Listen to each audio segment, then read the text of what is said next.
მშვიდობის საართული დღის ბოლოს იმედზე თქვენ უყურებთ ღია ეთერს, ჩვენ შევაჯამებთ დღის მთავარ ამბებს სტუმრებთან ერთად და განვიხილავთ იმ მთავარ პრობლემას, რომლის წინაშეც დგას სრულიად მსოფლიო. ეს არის ახალი კორონავირუსი, მე ვარ ირაკლი ჩიხლაძე და ჩემთან ერთად დღევანდელ გადაცემას წაიყვანენ შორნახვითშია ნინო არღლიანი, თამარ მერაბიშვილი. საკმაოდ მძიმე მდგომარეობა, მსოფლიო ებრძვის პანდემიას, ხო, როგორც უკვე აღვნიშნე, კეთდება უამრავი განცხადება, ყოველ წუთს იცვლება ვითარება. მაგრამ პროგნოზი მაინც დამაიმედებელია, გაცილებით ნაკლებია გარდაცვალების ფაქტი, ვიდრე გამოჯანმრთელების და ეს, რა თქმა უნდა, არის ძალიან კარგი ტენდენცია. როგორც უკვე აღვნიშნე, ჩვენ ამ მიმართულებით ვისაუბრებთ დღეს, თავდაპირველად ვნახოთ გადაცემის ანონსი და შემდეგ უკვე დავიწყებთ დისკუსიას.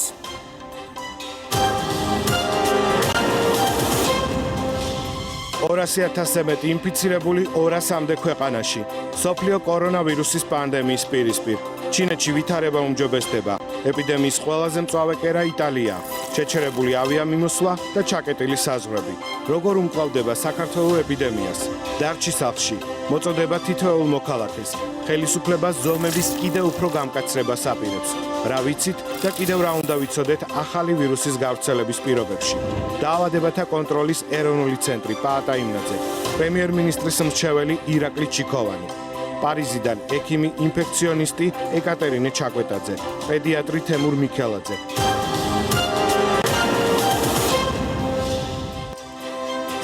აქვე უნდა აღვნიშნო პარალელ რეჟიმში ჩვენ Imedi news-ს ვკითხულობთ, სადაც ყოველ წუთს იდება და ვრცელდება ახალი ინფორმაცია მთელი მსოფლიოს მასშტაბით COVID-19-თან დაკავშირებით, რაც შეეხება ჩვენს დღევანდელ ჩაცმულობას, ხო? დარჩი სახლში. ეს არის კამპანია, რომელიც რამდენიმე დღის წინ დაიწყო და რა თქმა უნდა შევერთდა ტელეკომპანია Imedიც, ლოგოს მოპირდაპირ მხარეს თქვენ ხედავთ, რომ არის მითითება დარჩით სახლში. დღეს გადავწყვიტეთ, რომ ჩვენს სპეციალური მაისურებზე დაგვებეჭდა ეს მოწოდება თქვენთვის, თქვენი უსაფრთხოებისთვის და იმისთვის, რომ დავეხმაროთ ყველა ერთმანეთს, დავეხმაროთ ექიმებს, დავეხმაროთ მთავრობას, ყველა ერთმანეთს უნდა დავეხმაროთ იმისთვის, რომ როგორმე ეს პანდემია იქნას შეჩერებული. ძალიან გიხდება სხვათა შორის ეს მაისურები. წითელი ფერი გიხდება.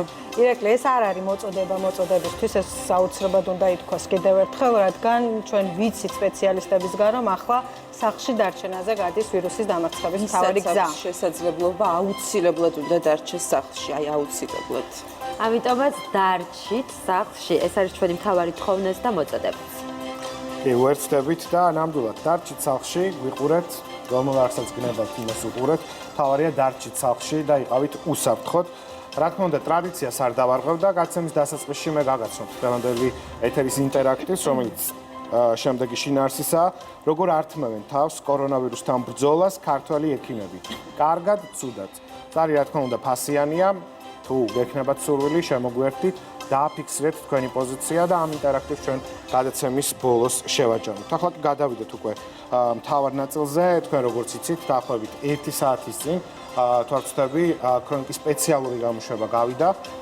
პრემიერ-მინისტრი წარსდგა მაყურებლის წინაშე და მან ის აკრძალვები დაასახელა, რაც დაემატა იმ აკრძალვებს და შეზღუდვებს, რაც იყო მთელი ქვეყნის მასშტაბით. სიმართლე გითხრათ, საზოგადოების დიდ ნაწილს ჰქონდა მოლოდინი იმასთან დაკავშირებით, რომ პრემიერი გამოაცხადებდა საგანგებო მდგომარეობას და ჩვენც ძალიან დიდხანს ვფიქრობდით საგანგებო მდგომარეობის გამოცხადების შემთხვევაში, რა ვითარება იქნებოდა და როგორ მოგვიწევდა თუნდაც მედიის წარმომადგენლებს მუშაობა. აკრძალვებს რაც შეეხება ამ დროისთვის. საქართველოს მასშტაბით იხურება ყველა სავაჭრო ობიექტი, სასურსათო მაღაზიები, სააფთიაქო ქსელის, ბენზინგასამართის სადგურების, საფოსტო გზავნილებისა და საბანკო განყოფილებების გარდა. მაგრამ პრემიერმა აქვე აღნიშნა, თუ საჭირო გახდება, გამოცხადდება საგანგებო მდგომარეობა და როგორც ხვდებით, ერთი ნაბიჯი გვაშორებს რეალურად ჩვენ საგანგებო მდგომარეობამდე. ვითარება, რომელიც ამ დროისთვის გვაქვს ქვეყანაში, საქართველოში გვყავს 40 ინფიცირებული. აქედან ერთი არის გამოჯანმრთელებული, რაც არის ძალიან სასიხარულო ამბავი. გარდაცვალების ფაქტი ქვეყანაში ჯერჯერობით და იმედია მომავალშიც არ ფიქსირდება. კარანტინის რეჟიმში რჩება 1592, სტაციონარში მეთვალყურეობის ქვეშ იმყოფება 262. სამწუხარო ამბავიც გვაქვს, ესპანეთში საქართველოს ერთი მოქალაქე გარდაიცვალა. ნინო, შენ აშუქებ ბოლო დღეებია ქრონიკისთვის მონაცემებს აგროვებ, მიდიხარ ხოლმე ინფექციური საავადმყოფოს ტერიტორიაზე, სადაც ტრადიციული ბრიფინგი იმართება. რა ცნობები გვაქვს ბოლო 24 საათის განმავლობაში გაიზარდა თუ ჯერჯერობით პროცესი არ გართულებულა. ირაკლი, დღეს გვაქვს ორი ახალი შემთხვევა COVID-19-ის და უნდა ითქვას, რომ სოფლიოს მასშტაბით ხანდაზმულები განსაკუთრებულ რისკ ჯგუფში არიან და ასეა საქართველოშიც. გვყავს ორი პაციენტი 80 წელს გადაცილებული, რომელთა მდგომარეობა სხვებთან შედარებით მძიმეა, რადგან ამ შემთხვევაში ვირუსთან ახლავს ქრონიკული დაავადება, ვუსურვოთ ამ ადამიანებს გამოჯამრთელება, ისევე როგორც სხვა პაციენტებს, რაც შეეხება სხვა პაციენტებს 12-ს ამ დროისთვის აქვს პნევმონია, თუმცა მათი მდგომარეობა არის დამაკმაყოფილებელი და კონტროლს ექვემდებარება, ასევე არიან პაციენტები, რომელთა მდგომარეობა, ასე ვთქვათ, ვირუსთან მიმართებაში მსუბუქად მიმდინარეობს და მედიკოსები ამას ხშირად უსვამენ ხაზს, რომ უფრო მეტია ასეთი პაციენტი. კიდევ ერთხელ ვუსურვოთ ყველას გამოჯამრთელება, რაც შეიძლება. მალე სამწუხაროდ დღეს ვერ ვეტყვით მაყურებელს, რომ ახალი გამოჯამრთელებული პაციენტი ყავს, ჯერჯერობით ყავს მხოლოდ ერთი, რომელიც თვითიზოლაციის რეჟიმშია საკუთარ სახლში. სოფლიოს მასშტაბით საინტერესოა რა ხდება თქო. სამწუხაროდ ვერც იმას ვერ ვეტყვით მაყურებელს, რომ სოფლიოს მასშტაბით ვითარება ნელ-ნელა უკეთესად არის.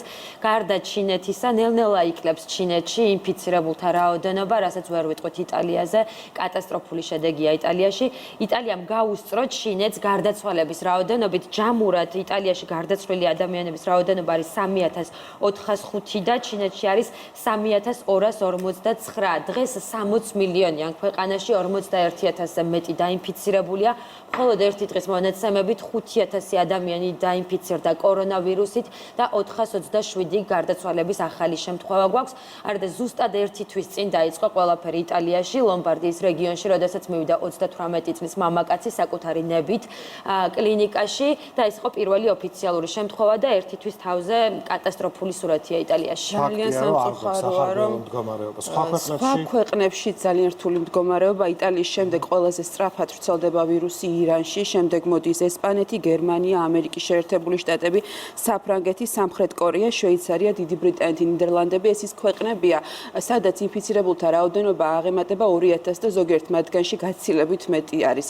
ჯანდაცვის მსოფლიო ორგანიზაცია წუხს იმაზე, რომ ახლო აღმოსავლეთის ქვეყნებიდან არ აქვს ზუსტი ინფორმაცია, რადგან ეს ქვეყნები მათ არ აწვდიან ზუსტად ინფორმაციას, რამდენია მათთან ინფიცირებული და სხვათა შორის ასეთი ეჭვები გამოითქვა რუსეთთან დაკავშირებითაც მქონდა საშუალება გავცნობოდი რამდენიმე სტატიას, სადაც ნათქვამია, რომ რუსეთში პნევმონია დატარებენ კორონავირუსის შესაძლო შემთხვევებს.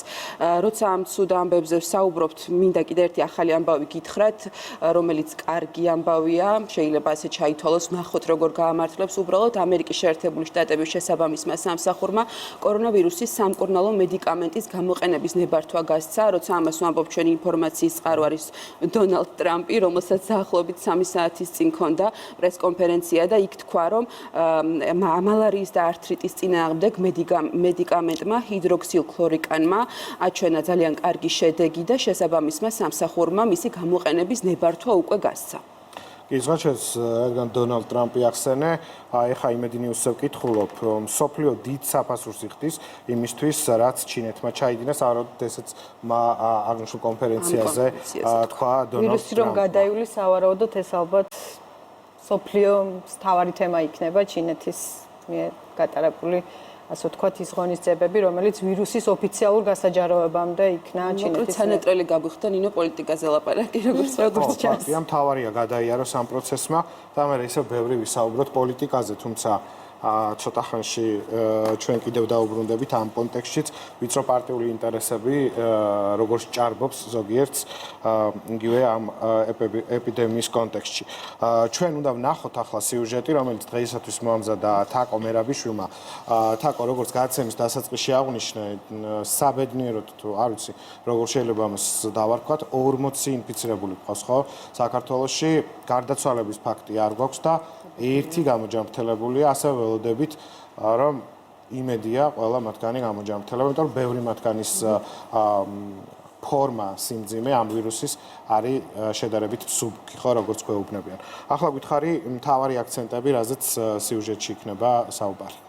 მთავარი აქცენტები ბუნებრივია, მოვიცავით მთლიანად მსოფლიოს, საიდან დაიწყო კორონავირუსი, შემდეგ როგორ მოედო ელვისის სწრაფით მთელ მსოფლიოს, სად არის ყველაზე მეტი მაჩვენებელი, სად არის გამოჯანმრთელებულთა უფრო მეტი რიცხვი და ასე შემდეგ, ასევე როგორ ხდება კორონავირუსი ადამიანის სხეულში, რა ფაზებს და რა ეტაპებს გადის, ყველა ეს ინფორმაცია შევეცადეთ, რომ ერთად მოგვეყარეთ თავი და ვნახოთ ახლა ჩვენ სიუჟეტი.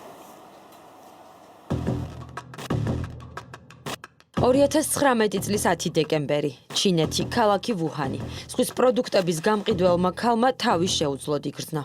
ადგილობრივ კლინიკაში მისვლის შემდეგ ეპიდემიოლოგებმა ანალიზი შეისწავლეს და კორონავირუსი დაუდგინეს. აღმოჩნდა, რომ COVID-19 ცხოველიდან ადამიანს დიდი ალბათობით ოქტომბერში ან ნოემბერში გადაედო. Wall Street Journal-ის ვერსიით, სწორედ ასე გახდა ზღვის პროდუქტების გამყიდველი ვეიგუქსინი მსოფლიოში კორონავირუსით დაინფიცირებული პირველი პაციენტი.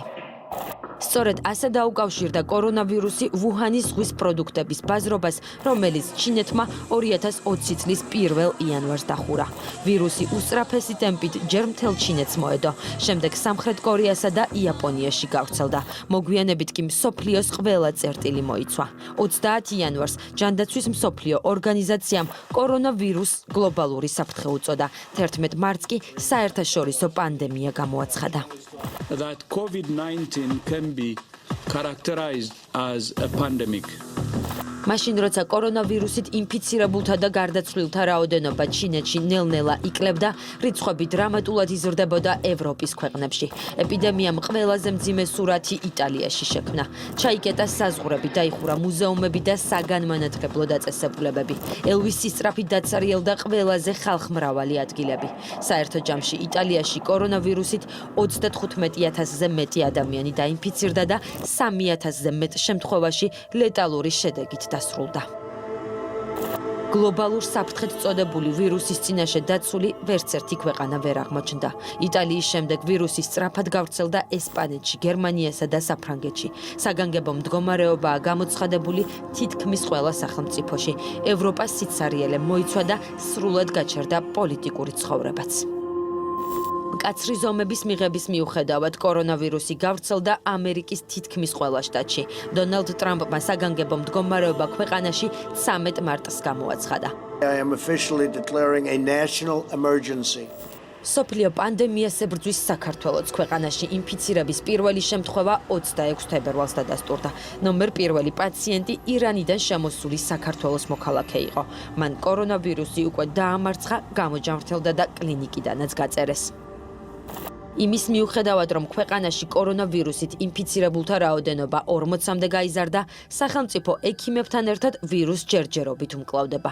საგანგებო რეჟიმში მუშაობს უწყებათა შორისი საკოორდინაციო საბჭო. რამდენიმე დღეა შეწყვეტილია საერთაშორისო ფრენები, ჩაკეტილია საზღვრები და შეზღუდულია საქალაქთა შორისო მიმოსვლაც. ქვეყანაში შეჩერებულია სასწავლო პროცესი. 24 შვიდზე მუშაობენ ექიმები. ამ დროისთვის თბილისში 97 რეგიონებში 220 სამედიცინო ეკიპაჟი უწყვეტ რეჟიმში ოპერირებს. დღესდღეობით 500-ზე მეტი საწოლი უკვე არის მობილიზებული პაციენტების მისაღებად. ვამზადებთ უკვე დამატებითად საწოლებს, რომელთა რაოდენობაც იქნება 1000-დან 1500-მდე. კორონავირუსით დაინფიცირებული პირებისთვის ქვეყანაში ჯერჯერობით საკმარისი რაოდენობის სამედიცინო ინფრასტრუქტურაა. საკარანტინო ზონებია თბილისში, ბათუმში, საჩხერეში, გორში, თელავში, წყალტუბოსა და აბასთუმანშიც, სადაც ამ დროისთვის 1600-მდე ადამიანი იმყოფება. სამწუხაროდ, ერთ-ერთ მთავარ გამოწვევად ისევ რჩება თვითიზოლაციის წესების დარღვევა. კორონავირუსის შესწავლა ეპიდემიოლოგებმა მსოფლიო მასშტაბით უკვე დაიწყეს. მეცნიერები გვეუბნებიან, რომ COVID-19 ადამიანებზე სხვადასხვანაირად მოქმედებს და ეს დამოკიდებულია თითოეულის ჯანმრთელობის მდგომარეობაზე. ვირუსი ადამიანიდან ადამიანზე ჰაერწვეთოვანი გზით ვრცელდება. კორონავირუსთან საბრძოლველად რეკომენდაციებთან ერთად სოციალურ ქსელებში ხშირად ეგრეთ წოდებული fake news-ებიც ვრცელდება. ასე მაგალითად თითქოს ვირუსს ალკოჰოლი ჰკლავს, თუმცა სწორედ თავდაცვის მიზნით მიღებული ჭარბი ალკოჰოლით ირანში 16 ადამიანი გარდაიცვალა. მითია ისიც, თითქოს კორონავირუსისგან ადამიანს ნიორი ან ანტიბიოტიკები იცავს. სწორედ იმიტომ, რომ მითები და რეალობა ერთმანეთისგან გავმიჯნოთ, ექიმები მოსახლეობას ყოველდღე მოუწოდებენ მხოლოდ ჯანდაცვის მსოფლიო ორგანიზაციის რეკომენდაციები გაითვალისწინონ.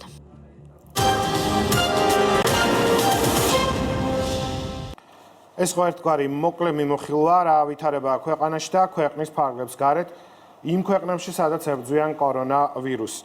საინტერესოა, რამდენად საკმარისი ნაბიჯები გადაიდგა და ზომები გატარდა ჩვენს ქვეყანაში.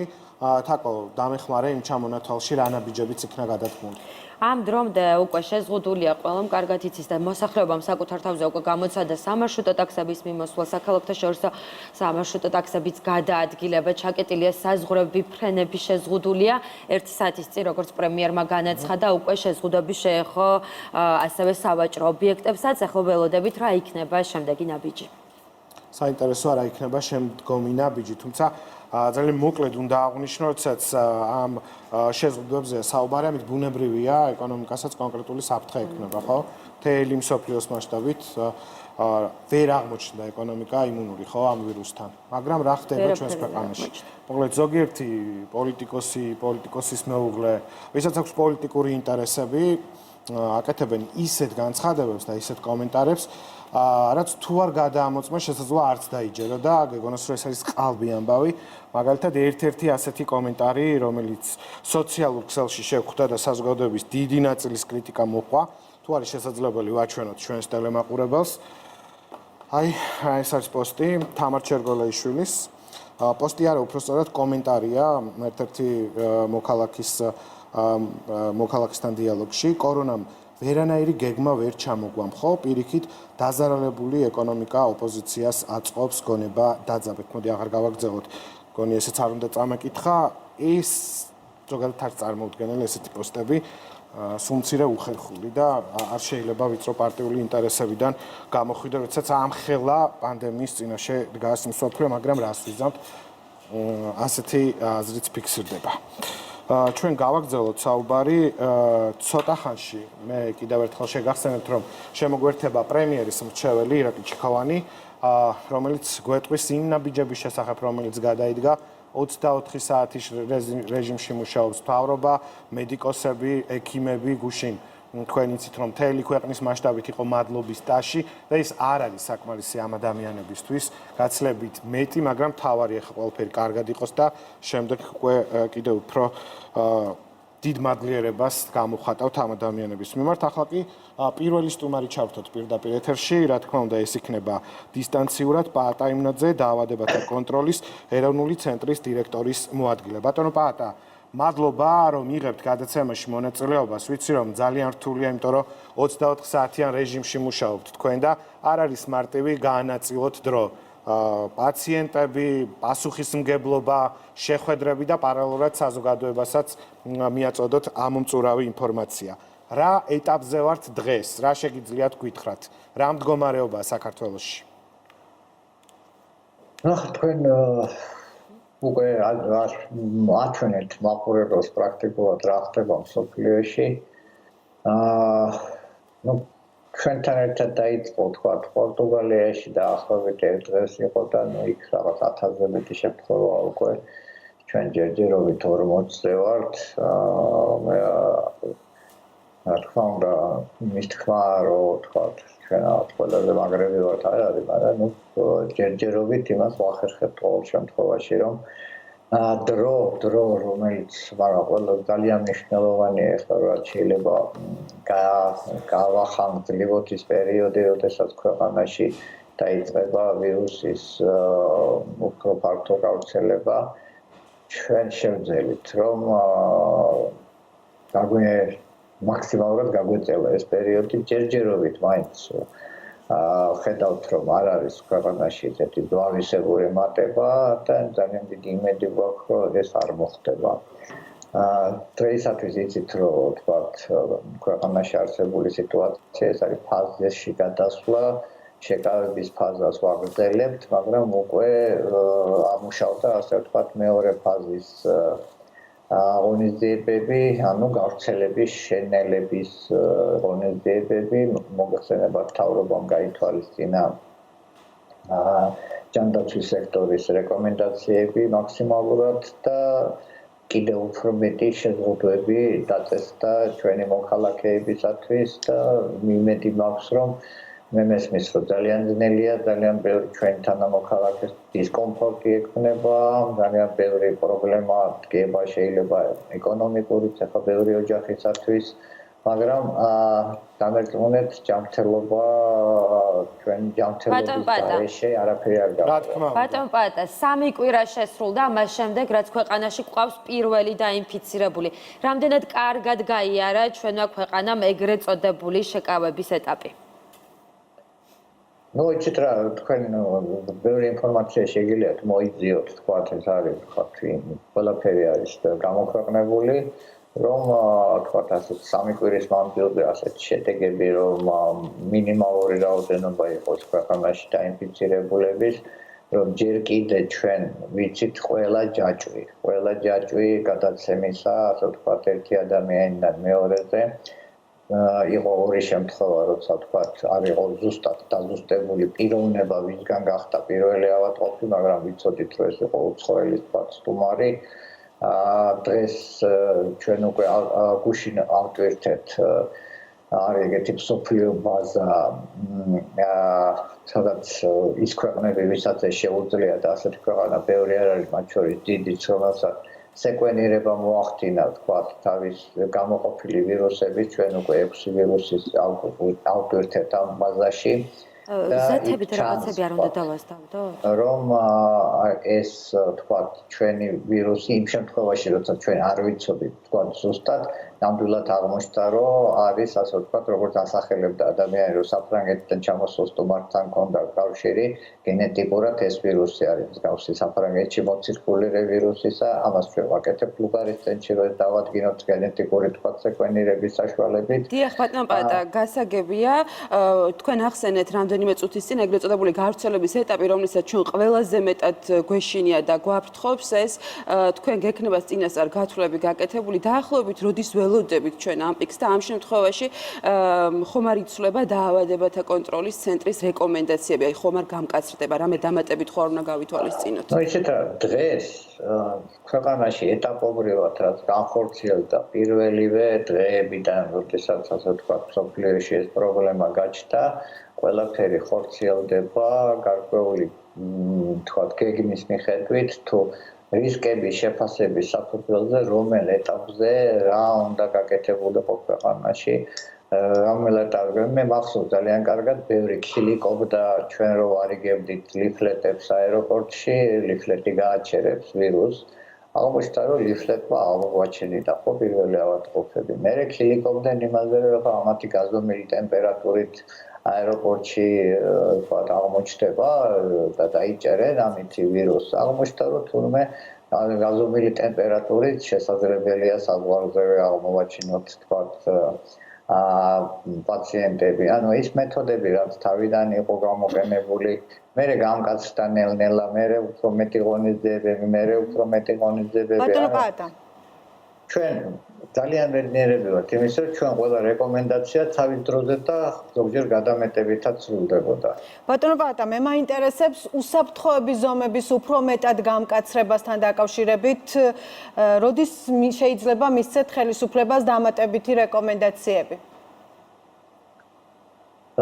ამაზე მეტი რეკომენდაციები, თქვა, დღეისათვის რაც არის საჭირო, პრაქტიკულად ქვეყანა ცხოვრობს საგანგებო რეჟიმში, საგანგებო სიტუაციის გამოცხადების გარეშე, ასე რომ ეხლა მთავარი არის ის, რომ ჩვენმა ყველა თითოეულმა მოქალაქემ გაითავისოს და გაითავისოს ის, რომ ყველაფერი რაც კეთდება, ეს არის მათი ოჯახების უსაფრთხოებისათვის, ეს არის მათი ახლობლების უსაფრთხოებისათვის. პირველ რიგში ჩვენი ხანდაზმული მოქალაქეების, ჩვენი დედების, მამების, ბებიების, ბაბუების სიცოცხლის გადასარჩენად, რადგანაც ეს ვირუსი პირველ რიგში, რა თქმა უნდა, ძიმედ მიმდინარე იქნება და დააზიანებს ჩვენს ხანდაზმულ მოქალაქეებს. აქედან გამომდინარე, ჩვენი ყველა სვალია, ყველა მოქალაქის სვალია, ჩვენ ერთად თუ არ ვიქნებით სახელმწიფო, ექიმები, პოლიციელები, მოქალაქე, თითეული მოქალაქე, ისე ჩვენ ვირუსს ვერ დავამარცხებთ. გასაგებია, ბატონ პატა, რა სავარაუდო სცენარს ელოდებით ექიმები? შესაძლოა ძალიან რთულია დღეს ამაზე საუბარი და ჩვენ ახლა პროგნოზის გაკეთება რომ დავიწყოთ, არ იქნება ეს სწორი, მაგრამ თქვენ მაინც უფრო მეტი იცით და გააქვთ ინფორმაცია, როდის შეიძლება იყოს კრიზისი და შემოტევა ამ ეპიდემიის? მოდით რა ყველა ეტაპზე იქნება ინფორმაცია ის, რომელიც საჭიროა. ეხლა ჩვენ სცენარები ბევრი გვაქვს, სხვადასხვა გათვლით, სხვადასხვა იმითი, მაგრამ ამაზე ჩვენ დავიწყებთ ლაპარაკს ვთქვათ შემდგომ პროგნოზებზე მაშინ, როდესაც დაიწყება ქვეყანაში შიდა გადაცემა, აქტიური შიდა გადაცემა, როდესაც დაიწყება ქვეყანაში, მაშინ შეგვიძლია უკვე ვთქვათ გარკვეული პროგნოზები, ვთქვათ, როდის უნდა ველოდოთ უფრო მკვეთრ მატებას, როდის შეიძლება გავიდეთ დაავადების პიკზე. ეს მოდით გადავდოთ, იმიტომ რომ მოსახლეობას ისედაც მე სამწუხაროდ ვერ ვადევნებ თვალს მე მედიას, მაგრამ რასაც მეუბნებიან არის ისეთი გარკვეული თქვათ რაღაც გადაცემები ზოგიერთ არხზე, რომელიც უბრალოდ დამთრგუნველად მოქმედებს ადამიანებზე, არის ეხლა მოდელირება თქვენ ტელეარხს ჰქონდა თავის დროს ამის ისტორია რაღაც მოდელირების და დღესაც სამწუხაროდ მეუბნებია რომ არის ასეთი რაღაცეები და თრგუნავენ ადამიანებს და არ დაგვავითეს რომ ეს იმუნიტეტს აქვეითებს. დამაიმედებელი ინფორმაციაც რომ მივაწოდოთ. ჯანდაცვის მსოფლიო ორგანიზაციასაც ჰქონდა რეკომენდაცია, რომ მცირე დოზით მიიღეთ ინფორმაცია, ნუაყვებით სტრესს, იკვებეთ ჯანსაღად. მოდი ვაქცინებზე გავაგრძელოთ მაშინ საუბარი. ვისთან გვაქვს ჩვენ მოლაპარაკებები იმისთვის, რომ ჩვენ ვიცით რომ სხვადასხვა ქვეყანაში ცდები უკვე ტარდება და ვისთან გვაქვს მოლაპარაკებები, რომ ერთ-ერთმა პირველებმა მივიღოთ ეს ვაქცინა და აქვე ვიკითხავ სწრაფ ტესტებთან დაკავშირებით თუ დაინერგება ეს საქართველოში თუ ჩატარდება, ვის ჩაუტარდება, რა სიმპტომების შემთხვევაში იქნება ერთად მიპასუხოთ ამ ორ კითხვაზე. სოფლიოში ახლა ბევრი პრეპარატი გადის გამოცდას, კლინიკური კვლევები ქვია ამას, როდესაც სხვადასხვა ცნობილი პრეპარატები კვლევაშია, თქვათ, როგორ მოქმედებენ ისინი კორონავირუსის წინააღმდეგ, ეს არის მალარიის საწინააღმდეგო გარკვეული პრეპარატები, ეს არის შიდსის საწინააღმდეგო პრეპარატები, ეს არის სხვადასხვა ქვეყანაში დამზადებული ადრე ვთქვათ რაღაც ანტივირუსული პრეპარატები და ერთ-ერთი ასეთი არის, რომელსაც საკმაოდ საიმედო ნიშნები გააჩნია ჩვენი ქვეყნის დიდი მეგობარი კომპანია გილიადი ამერიკული კომპანია რომელიც საშუალებითაც ქვეყანაში ტარდება ცეგეპატიტის ელიმინაციის პროგრამა და რომელიც უფასოდ გვაქვს საქართველოს ძალიან ძვირად ღირებულ პრეპარატებს ცეგეპატიტის ვირუსის საწინააღმდეგო ამ კომპანიას აქვს პრეპარატი რომელიც გადის კლინიკურ კვლევებს როგორც შტატებში ასევე ჩინეთში და ამ კომპანიასთან არის უკვე დაწყებული თქვა წინასწარი მოლაპარაკებები რომ თუ ეს პრეპარატი იქნება აპრობირებული და თუ იქნება დამტკიცებული როგორც თქვა კორონავირუსის საწინააღმდეგო პრეპარატი რომ ჩვენ ქვეყანას შეეძლოს თქვა მისი მიღება ერთ-ერთი იმედია მეგობარი კომპანია ჩვენი და რიგში ერთ-ერთი პირველი ვიქნები ძალიან კარგი ტესტები, ახლა ძალიან ბევრია ისიც ამაზეც როგორც მითხრეს სოციალურ ქსელებშიც არის ამაზე ბევრი საუბარი. ტესტები იმდენი ტესტი შემოგთავაზეს უკვე რომ თულა ამერია ჩვენი თანამშრომლები ნახევარდროს ლაბორატორიაში მუშაობას უნდებიან და მეორე ნახევარს ამ ტესტების ასე ვთქვათ შესწავლა. ძალიან ბევრი ეცით ძირითადად გვთავაზობენ ეგრეთ წოდებულ ანტისხეულების განსაზღვრელი ტესტი. ახლა ეს მაყურებლისთვის გასაგები რო იყოს, ანუ ორგანიზმის პასუხს რო იჭერს თქვათ ამ ვირუსის არსებობაზე და ის დადებითი ხდება, ну რაღაცა 6-7 დღის მერე დაავადების დაწყებიდან. ანუ საკმაოდ ორგანიზმს დრო ჭირდება, ხო, რომ გამოიმუშაოს პასუხი, აი ამ პასუხს იჭერს ეს ტესტი. თანაც ამ ტესტების უმრავლესობა გასინჯული არის თქვათ, სანამ ასე ვთქვათ, გამოუშვებდნენ წარმოებაში, ზოგი 30 ნიმუშზეა გასინჯული დადებითზე და ზოგი, ვთქვათ 100-ზე. ახლა სასაცილოა, იმიტომ რომ ტესტები ჩვეულებრივად როცა პირველობთ ხოლმე ისინი არის ხოლმე არანაკლებ 1000, 2000, 3000, ყველაზე კარგია თუ 10000-ზეა გასინჯული. ასეთი შესაძლებლობა მარტო ჩინეთს აქვს. და თქვათ კორეას და ცოტა ხანში გაუჩნდებათ უკვე ევროპულ ქვეყნებს და მე იმისი მომხრე რომ ახლა შემოვიტანოთ რაღაცა ტესტი, რომელიც არ არის, ასე ვთქვათ, არავინ არ იცის ის ტესტი როგორ იმუშავებს. არის მეორე ტესტები, ანტიგენს რომელიც იჭერს, ანუ თვითონ ვირუსის მასალას რომელიც იჭერს, სტრაფი ტესტები არსებობს, მაგრამ ამაზეც მიდის მოლაპარაკებები უკვე კორეელებს აქვთ ასეთი ტესტი კორეას სარგებლობს ამ ტაქტიკით საკმაოდ მნიშვნელოვანი ტაქტიკაა რომელიც შეიძლება გამოყენებული იქნას უკვე ვირუსის ფართო გავრცელების ფაზაში ანუ მათთან მოლაპარაკება მიმდინარეობს სამწუხაროდ ამ ტესტსაც გრძნობელობა ქვია ანუ 100-დან რამდენს აღმოაჩენს 100-დან 85-ს აღმოაჩენს ბატონ პატა ძალიან კარგი მე ვფიქრობ რომ ძალიან ბევრი საიმედო ინფორმაცია გაგვიზიარეთ და ასეთი ბლიცი მოვამზადეთ რომელიც ვფიქრობ ძალიან საინტერესო იქნება ჩვენი მაყურებლისთვის სიმართლე თუ რეალობა ძალიან ცოტა დროს წაგართმევთ და გაგემშვიდობებით სიმართლეა თუ არა რომ კორონავირუსი ჰაერში დიდხანს რჩება და ჰაერითაც ვრცელდება. ამაზე კვლევები მიმდინარეობს, იყო რაღაც გარკვეული სამეცნიერო პუბლიკაციები, რომელიც ამბობდა, რომ შესაძლებელია აეროზოლის სახით, თქვათ, დარჩეს ჰაერში, თუმცა დღემდე მაინც ოფიციალურად არ არის ეს აზრი მიღებული და დღემდე ითვლება, რომ კორონავირუსი წვეთოვანი გზით ვრცელდება, ანუ ჰაერში დიდხანს არ რჩება. გასაგებია. ასევე დიდი მსჯელობაა სოციალურ ქსელში სიმართლეა თუ არა რომ სადეზინფექციოდ არ უნდა გამოვიყენოთ 95%-იანი სპირტი, ანუ გაუზავებლად.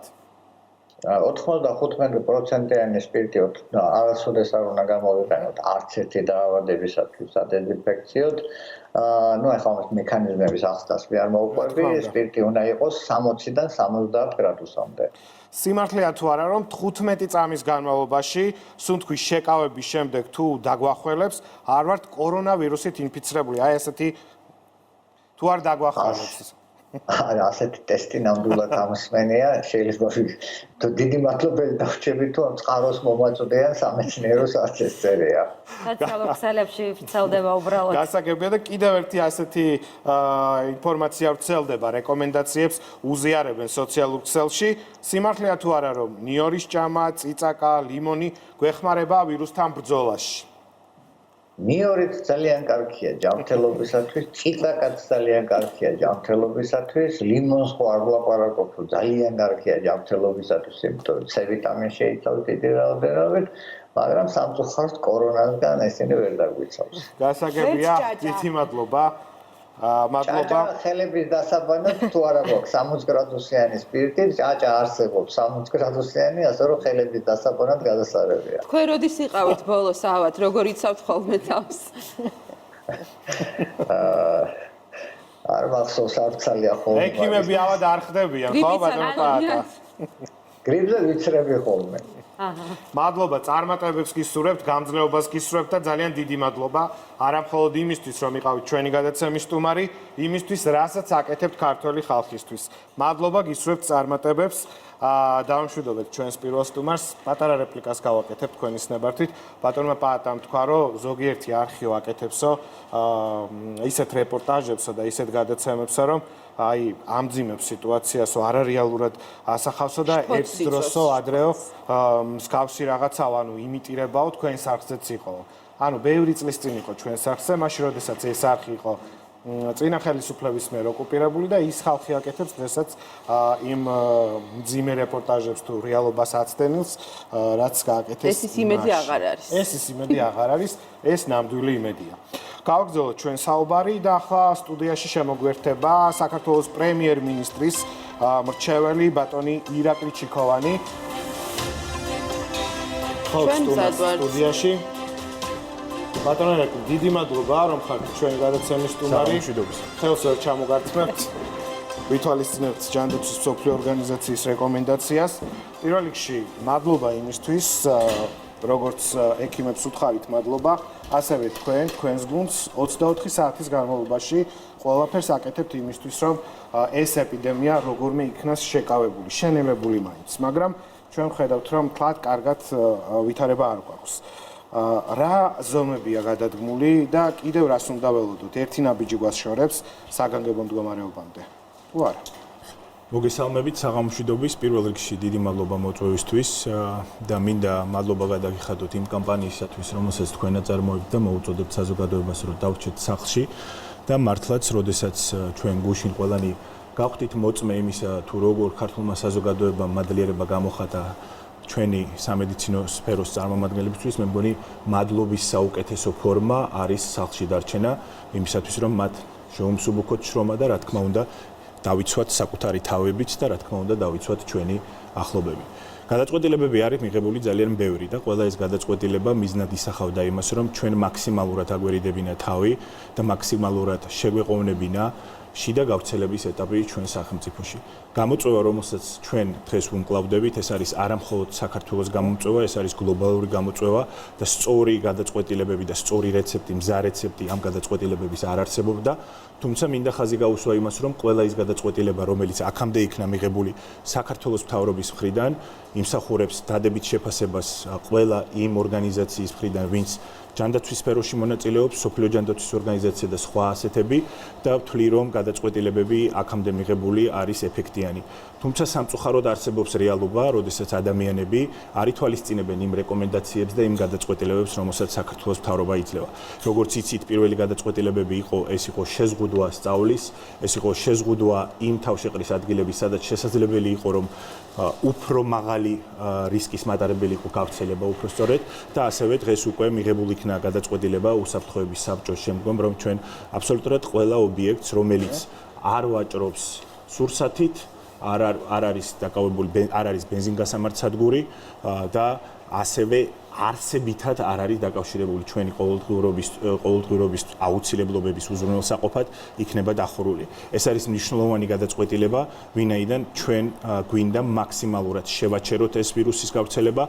სამწუხაროდ ჩვენ უკვე გვიწევს, როგორც ბატონმა პატამ აღნიშნა თქვენს ეთერში, უკვე გვიწევს საუბარი იმაზე, რომ ჩვენ შიდა გავრცელების ეტაპზე ვარ და ყველა მოსამზადებელი ნაბიჯი უნდა გადავდგათ და ზუსტად ეს გადაწყვეტილებები იქნა მიღებული ერთობლიობაში. ნაბიჯები, რომელსაც დგამს მთავრობა, ეს არის იმ რეკომენდაციების მიხედვით, რომელსაც იძლევა ჯანდაცვის მსოფლიო ორგანიზაცია, ექიმები, ანუ კონსულტაციები ყოველდღიურ რეჟიმში მიმდინარეობს. რა თქმა უნდა, თქვენ იცით, რომ უწყებათა შორის საბჭო უკვე რამდენიმე კვირაა ფუნქციონირებს, პრემიერ-მინისტრი გიორგი გახარიას დავალებით ეს უწყებათა საბჭო შეიკრიბა და ყველა საფრთხე, მოსალოდნელი საფრთხე ან სავარაუდო საფრთხე არის გაანალიზებული როგორც სახელმწიფო ხელისუფლების მხრიდან და ყველა მისი შტოს მხრიდან, ასევე არის გაანალიზებული მედიკოსების მხრიდან, ეპიდემიოლოგების მხრიდან და ამის საფუძველზე არის მიღებული გადაწყვეტილებები.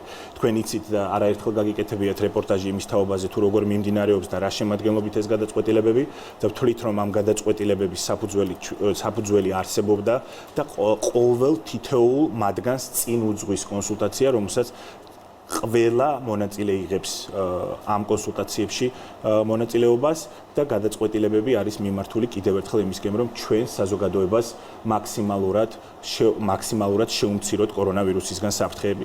ხაზი მინდა გაუსვა იმას, რომ გასაგებია, რა თქმა უნდა, თითოეული ჩვენთაგანისთვის რთულია, რომ გადავეწყოთ და ჩვენი ჩვეული ცხოვრების სტილი შევცვალოთ, მაგრამ ეს არის უკიდურესად აუცილებელი.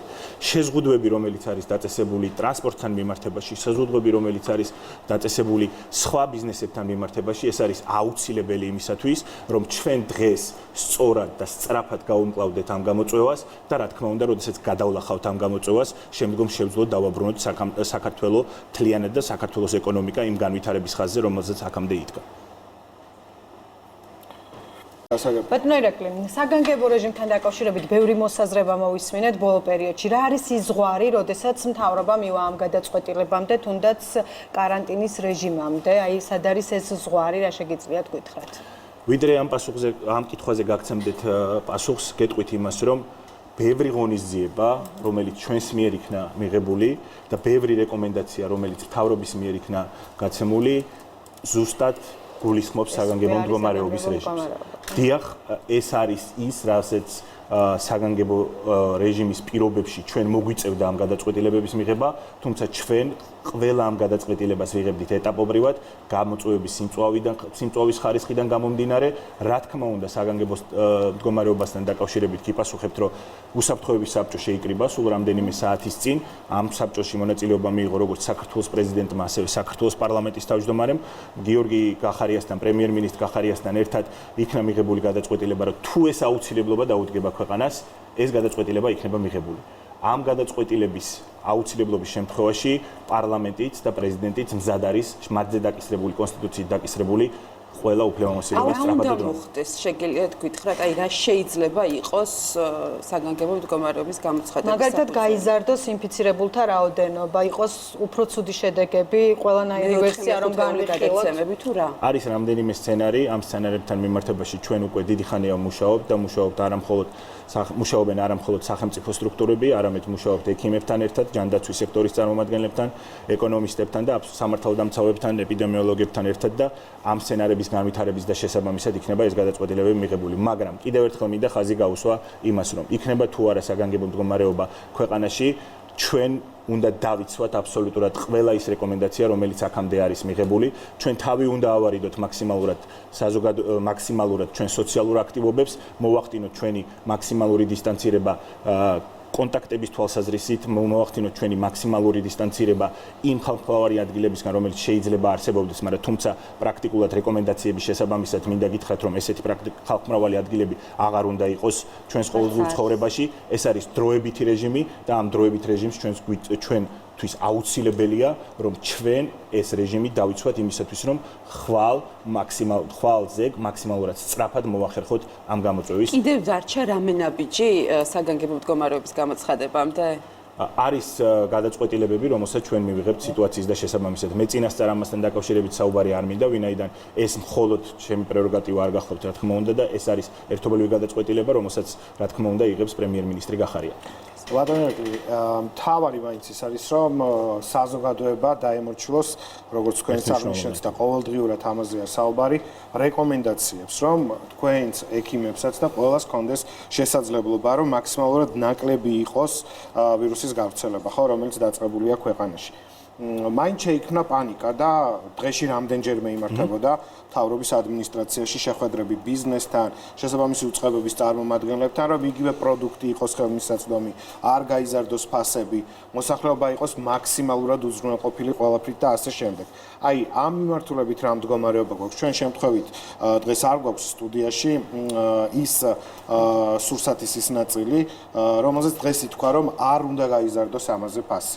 სამწუხაროდ მოუხდა მთავრობის მეთაურს და მთავრობის წარმომადგენლებს ხაზგასმა ამაზე. იმიტომ როგორც ჩანს, ვიღაც სარგებლობს, ვიღაც არ სარგებლობს, ვიღაც კეთილსინდისიერად იქცევა, მაგრამ თავარი არის მაინც საზოგადოება, რომელიც უნდა იყოს დაცული ყველა რისკის. ჩვენ გავითვალისწინეთ და ცოტა მოვიმარაგეთ. მომარაგების აუცილებლობა ნამდვილად არ არსებობს, ნინო მინდა გითხრათ, ვინაიდან სასურსათო უსაფრთხოების თვალსაზრისით სახელმწიფო არის აბსოლუტურად მზად. სახელმწიფოს გააჩნია შესაბამისი მარაგები. თქვენ იცით, რომ ერთ-ერთ პრიორიტეტულ მიმართულებად პრემიერ-მინისტრმა გახარიამ გამოაცხადა სასურსათო უზრუნველყოფა და სასურსათო უსაფრთხოება, რომელზეც პასუხისგებელია ბატონი ლევან დავითაშვილი, სოფლის მეურნეობის მინისტრი და ჩვენ გვაქვს ყოველდღიური ინფორმაცია იმის თაობაზე, თუ რა მარაგები არის ჩვენს ქვეყანაში ყოველი კონკრეტული პროდუქტის თვალსაზრისით. აქედან გამომდინარე შემიძლია დაგარწმუნოთ თქვენს და ჩვენი მოქალაქეებიც, რომ ამ თვალსაზრისით პრობლემა არ არსებობს.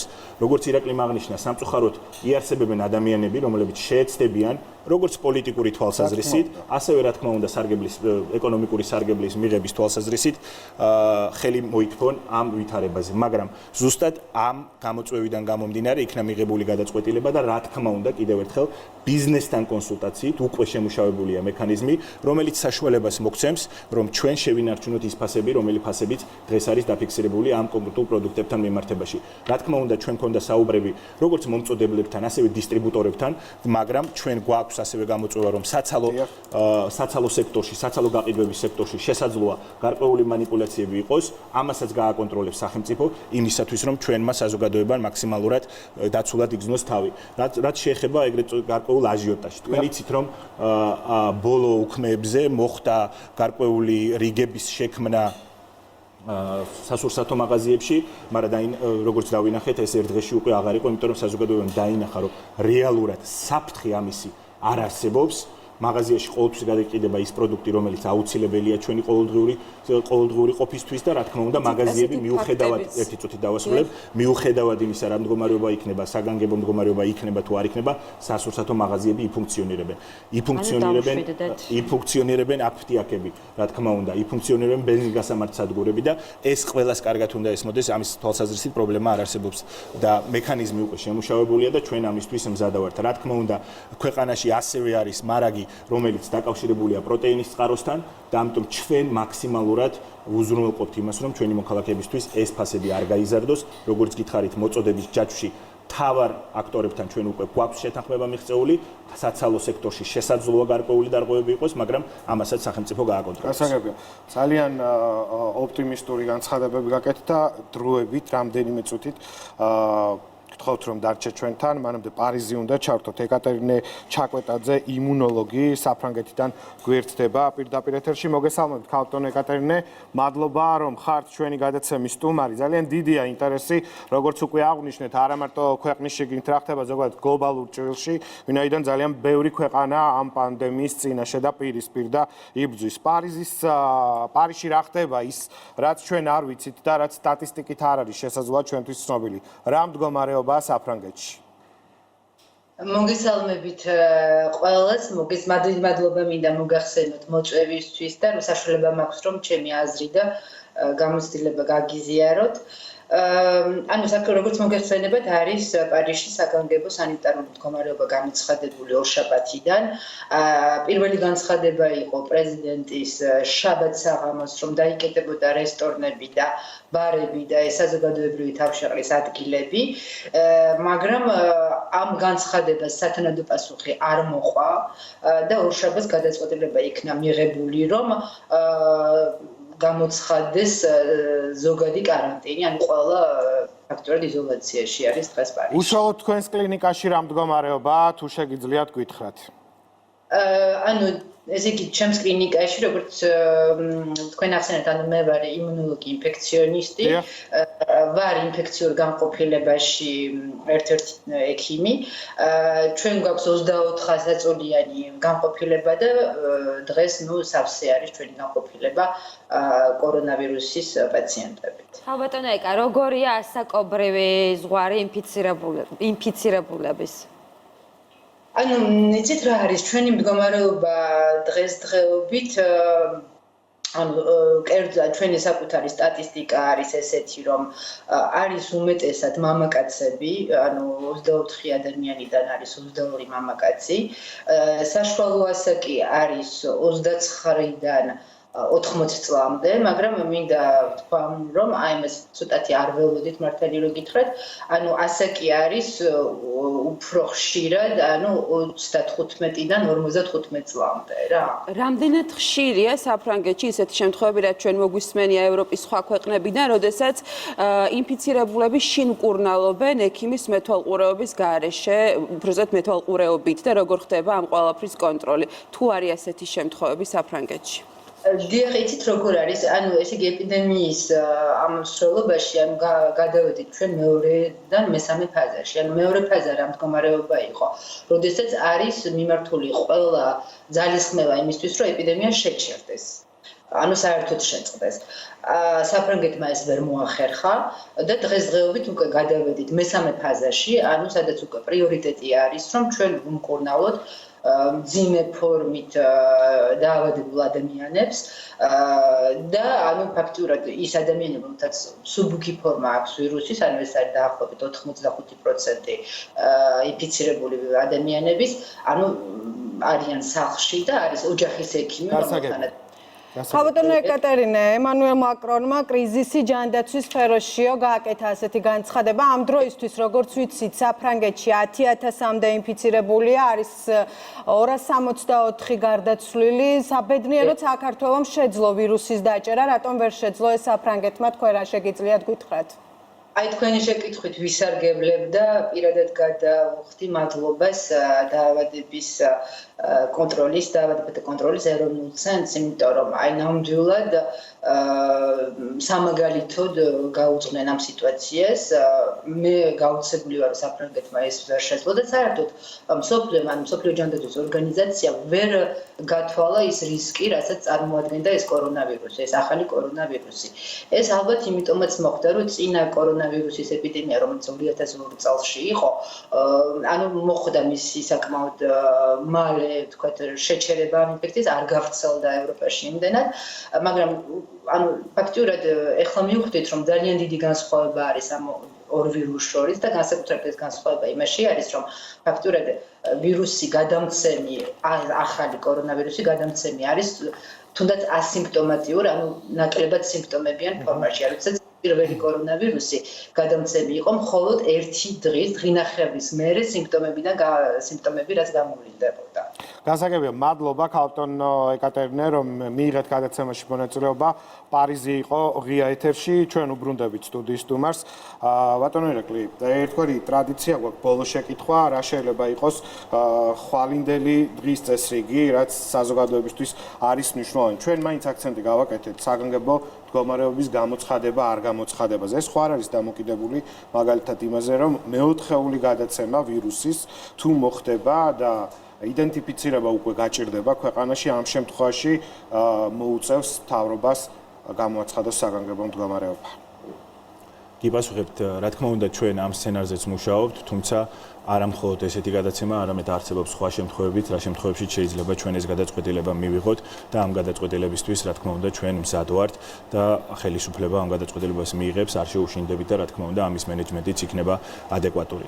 რაც შეეხება იმას, თუ როგორი უნდა იყოს ხვალინდელი დღე, მე ცოტა განმაზოდაგებ ამ შეკითხვას და ვიტყვი ისე, რომ ხვალინდელი დღე უნდა იყოს საიმედო, იმიტომ რომ ჩვენ რეალურად დავანახეთ, რომ მაქსიმალური კოორდინაციის პირობებში შესაძლებელია მთავრობამ, გიორგი გახარიას მეთაურობით, სამედიცინო სექტორმა, ქალბატონ ეკატიგარაძესთან ერთად, რა თქმა უნდა, ჩვენმა ეპიდემიოლოგებმა და ყველამ ერთად შევძელით კარგი და სწორი მენეჯმენტი შეკავებისა კორონავირუსის.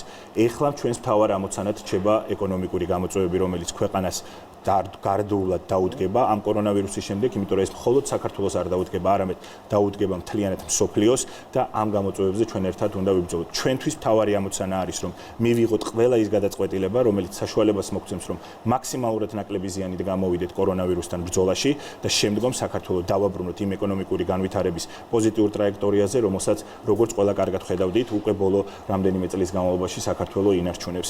მინდა ყველას მოუწოდო, რომ შევინარჩუნოთ მაქსიმალური სიმშვიდე, მაგრამ ამავდროულად, რა თქმა უნდა, ყველას მოუწოდო, რომ დარჩეთ სახლში და მხოლოდ უკიდურესი აუცილებლობის შემთხვევაში გამოვიდეთ და ესეც უნდა იყოს ძალიან გამონაკლისი შემთხვევა. დანარჩენ შემთხვევაში გიპასუხებთ, რომ საქართველოს ხელისუფლება, მისი მეთაური გიორგი გახარია, ასევე სამართალდამცავები, ასევე რომელსაც მინდა ხაზი გაუსვა და მადლობა გადაუხადა მათ ესეთი ყოველდღიური დაუღალავი შრომისთვის, გავაკეთებთ ყველაფერს იმისათვის, რომ ქვეყანა იყოს დაცული კორონავირუსისგან. ნამდვილად სწორ მენეჯმენტზე საუბრობენ ყველაზე დიდი სკეპტიკოსებიც კი.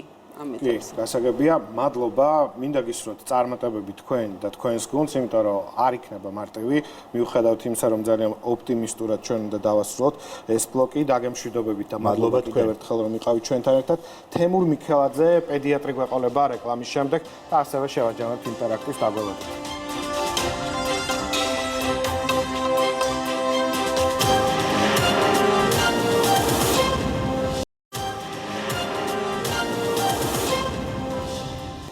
უყურებთ ღია ეთერს იმედზე, მძიმე დღის ბოლოს ჩვენ ვაჯამებთ მთავარ ამბებს და გადაცემის დასკვნითი ბლოკით ბრუნდებით პირდაპირ ეთერში.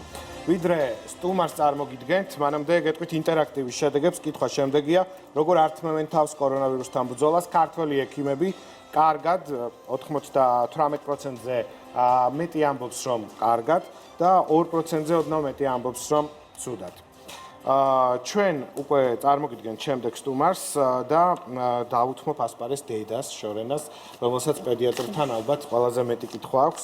ნინო და თაკო დამეხმარეთ და სიამოვნებით მოგისმენთ. ბატონი თემურ მიქელაძე გვერდება, ღამემშვიდობის და მადლობა რომ ხართ ჩვენი ღია ეთერის სტუმარი. მოგესალმებით, დიდი მადლობა ღამემშვიდობისა. საღამომშვიდობის ბატონ თემურ, პირველი კითხვა ესეთი გვექნება, რაიმე დადასტურებული ახსნა თუ არსებობს იმის, რომ ბავშვებში შედარებით უსიმპტომოდ მიმდინარეობს კორონავირუსი. ესეთი დადასტურებული ახსნა იქიდანაც გამომდინარე, რომ ვირუსი ბოლომდე არ არის შესწავლილი, რა თქმა უნდა არ არსებობს. თუმცა, როგორც ცნობილია, ბავშვებში შედარებით უსიმპტომოდ მიმდინარეობს, მათთან როგორც წესი მწვავე და მძიმე მიმდინარეობის ფორმები არის მინიმუმი და მინიმუმამდე პრაქტიკულად თითზე ჩამოსათვლელი შემთხვევებია, თუმცა არის ისეთივე გართულებები, რომლებიც როგორიც ახასიათებს მოზრდილებსაც. ეს განპირობებულია მთელი რიგი თავისებურებებით და შესაბამისად ეს თავისებურებებით ბოლომდე როგორც წესი არ არის დამტკიცებული, თუმცა მინდა აღვნიშნო, რომ მიუხედავად იმისა, რომ ისინი არიან უსიმპტომოდ მიმდინარეობს, ზოგ შემთხვევაში პრაქტიკულად არანაირი კლინიკური გამოვლინება შეიძლება არც ჰქონდეს, უნდა აღვნიშნო, რომ ისინი შეიძლება იყვნენ სწორედ ამ ინფექციის გამავრცელებლები და ისინი ჩვენი მოხუცებისთვის, ჩვენი მოზრდილი ადამიანებისთვის შეიძლება იყვნენ ერთ-ერთი მიზეზი სწორედ ამ გავრცელებისა და ამიტომ სწორად და დროულად არის საჭირო მათი იდენტიფიცირება, რომ მაქსიმალურად დროულად ავიცილოთ ეს მასობრივი გავრცელება. ბატონ თემურ, ის ფაქტი, რომ ჩვენ ქვეყანაში დაინფიცირებულთა 10% ბავშვია, პირველ ეტაპზე რა შედეგებიც გვაქვს, ხო არ გვაძლევს ეს რამე შეშფოთების საფუძველს?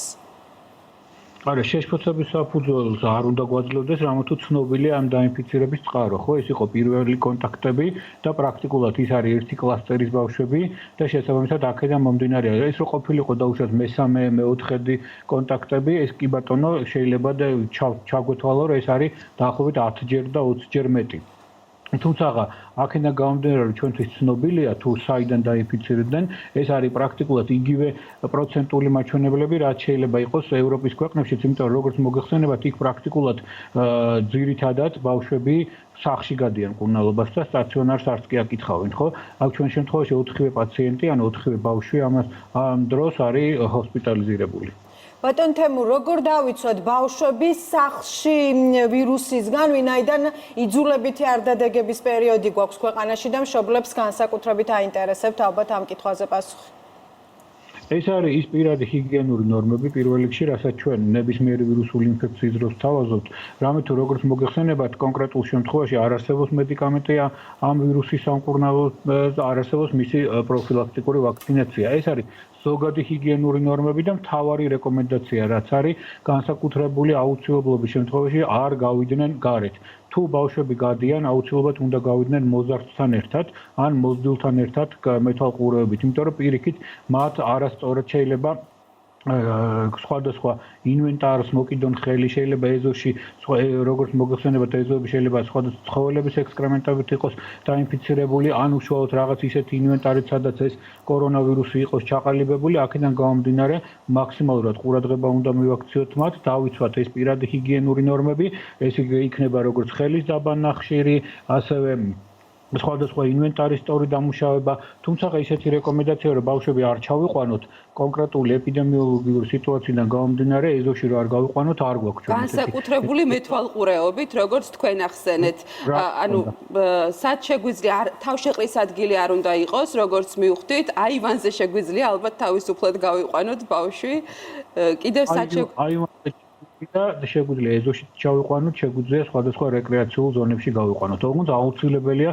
მოზრდილის, მოზარდის მეთვალყურეობა, რამე თუ მათ პირიქით ეს ხელები არ დაისვარონ, ეგრეთ წოდებული, არ მოხდეს დაბინძურება სხვადასხვა სათამაშოების და იმიტომ როგორც მოგეხსენებათ, ადრეული ასაკის ბავშვები ყველაფერს საკმაოდ ხშირად ზოგ შემთხვევაში პირში იდებენ ხელს, ზოგ შემთხვევაში სახეზე რამდენჯერმე იდებენ ხელს და სწორედ ეს არის ერთ-ერთი რისკი დაინფიცირების. თუ დავიცავთ ჩვენ პირადი ჰიგიენურ ნორმებს, მაქსიმალურად დროულად და თავიდან ავიცილებთ აღნიშნული ვირუსის გავრცელებას. ბატონ თემურ, რაიმე დამატებითი რჩევები ხომ არ არის საკვებთან დაკავშირებით იგივე იმუნიტეტის ასამახლებლად, აი ამ დროს, აი ამ კორონავირუსის პერიოდში? პირველ რიგში რაც არის მთავარი, ესე იგი არ უნდა ავყვეთ პანიკას, პანიკას შემდეგ ქმნის ისტერიას, როგორც მოგეხსენებათ, პანიკა და ისტერია მეტნაკლებად იწვევს კორტიზოლის დონის მატებას და შესაბამისად ეს იწვევს იმუნოდეპრესიას. გარდა ამისა, მთავარია ბავშვების სრულფასოვანად ვაკვებოთ და სწორედ ცხოვრების ჯანსაღი წესი, ეს არის სუფთა ჰაერი, მზის აბაზანები, ალბათ ეხა უკვე ნელ-ნელა კარგი ამინდებით გამოვა და სწორედ ეს მზის აბაზანების პრობლემა როგორც წესი საქართველოში არ აგვაქვს, თუმცა ჯერადობრივად უნდა გავიყანოთ და ადრეული ასაკის ბავშვებს უნდა შევთავაზოთ პრაქტიკულად ახლად მომზადებული საკვები პროდუქტები და არა დაახვშოთ მოვამზადოთ დაახლოებით 1 საათის განმავლობაში და ახალი შევთავაზოთ. შესაბამისად უნდა გამოვიყენოთ ბოსტნეული, უნდა გამოვიყენოთ ხილი, რძის პროდუქტები, მარცვლეული და პრაქტიკულად მრავალფეროვანი უნდა იყოს სწორი და ბალანსირებული კვებით ჩვენ ზოგად იმუნობიოლოგიურ აქტივობას, ზოგად იმუნიტეტს ბავშვებისას როგორც წესი გავაძლიერებთ. ბატონ თემურ, გაზრდილია თუ არა მომართვიანობა? მომართვიანობა ვინაიდან ამ პერიოდში დავაზუსტებ ცირკულირებს გრიპის ვირუსი ისედაც და ასეთ დროს როგორც წესი არის ხოლმე მომართვიანობა დიდი და ამ შემთხვევაში ხომ არ არის გაზრდილი განვითარებული პროცესების ფონზე მომართვიანობა? როგორც მოგეხსენებათ, საქართველოში ცირკულირებს გრიპის ვირუსით, ეს არის H3N2 ტიპის და B ტიპის გრიპის ვირუსი, ანუ A ტიპის H3N2 და მომართვიანობა მეტნაკლებად გაზრდილი აღარ არის, ეს დამოკიდებულია იმითაც, რომ ეს ბაღები, სკოლები და სკოლამდელი აღზრდის დაწესებულები პრაქტიკულად დახურულია. შესაბამისად, მშობლებმა ძირითადად სატელეფონო კონტაქტით გვხვდება, იმიტომ რომ მაქსიმალურად ვცდილობთ ჩვენ თვითონ პაციენტების მომართვიანება შევამციროთ. ხო, ეს იქნება ამბულატორიაში თუ კლინიკებში, იმიტომ რომ მომართვიანობით ჩვენ რისკს ინფექციის გავრცელებისა პირიქით ვზდით. კორონავირუსია საუბარი და როგორც წესი ბაღების დაკეტვა, სკოლების დაკეტვა მეტნაკლებად ამბულატორიული თუ კლინიკაში მიმართვიანება მეტნაკლებად შეამცირა. თუმცა ჩვენ ძირითადი მიზანი რაც არის ჩვენი, რომ მოხდეს სწორი დროული დიფერენცირება გვაქვს გრიპთან თუ სხვა ვირუსულ ინფექციასთან თუ სწორედ კორონავირუსთან და სწორედ ამის შემდეგ ჩვენ ვახდენთ დროულ რეფერალს სპეციალიზირებულ კლინიკებში. თუ გვაქვს რაიმე. ბატონ თემურ, ძალიან მოკლედ, რა თქმა უნდა, თუ გვიპასუხებთ, ესეც აინტერესებთ მშობლებს, სხვა რა ტიპის ვირუსებია, სიმპტომები რომ არ აგვერიოს. აი ასეთი არის ის კითხვა, რომელიც მშობელთა ნაწილმა ჩვენ გამოგვიგზავნა და რა თქმა უნდა, მე ხლა ამ კითხვას გისვამთ.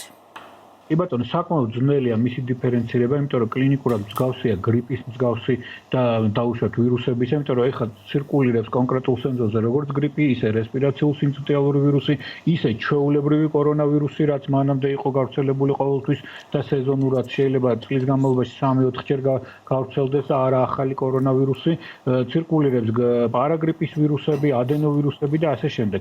თუმცა ერთი განსხვავებული ნიშანი რაც არის, უფრო შეიძლება უსიმპტომოდ მიმდინარეობდეს, განსაკუთრებით ადრეულ ასაკის ბავშვებში შეიძლება მას არ ახასიათებს სურდო ან ცხვირის გაჭედვა, დაიწყოს დაუშვათ ყელის ტკივილით, ზოგ შემთხვევაში უცებ დაერთოს მაღალი ტემპერატურა, განსაკუთრებით მძიმე შემთხვევაში გამოიხატოს სუნთქვის უკმარისობა, მაგრამ ჩვენ მაინც უნდა ვიყოთ კონტაქტურებულ პირებზე უნდა გავთვალოთ, თუ როდის ჰქონდათ ამ ბავშვებს კონტაქტი, დაუშვათ კორონავირუსით დაინფიცირებულ ადამიანებთან, ან ხო არ იყო რისკი იმ ადამიანებთან კონტაქტისა, რომლებიც ჩამოვიდნენ განსაკუთრებულ რისკ ჯგუფის ქვეყნებიდან. და აქედან გამომდინარე, ჩვენ სწორად უნდა წარმართოთ ამ პაციენტის რეფერალი, გადავამისამართოთ შესაბამის რეფერალი გავაკეთოთ ინფექციურ კლინიკებში. დიდი მადლობა ბატონო თემურ მიქელაძე, ჩემთვის და ყველა მშობლისთვის ძალიან საინტერესო რესპონდენტი პედიატრი, რომელსაც ძალიან ბევრი მშობელი ელოდებოდა და